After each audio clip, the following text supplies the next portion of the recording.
Eu sei que você conhece alguém que ronca. Como eu sei disso, assiste o vídeo até o final que eu vou te explicar.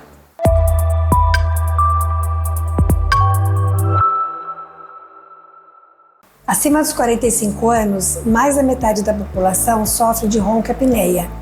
Isso é comum, mas não é normal. Não é normal e nem saudável.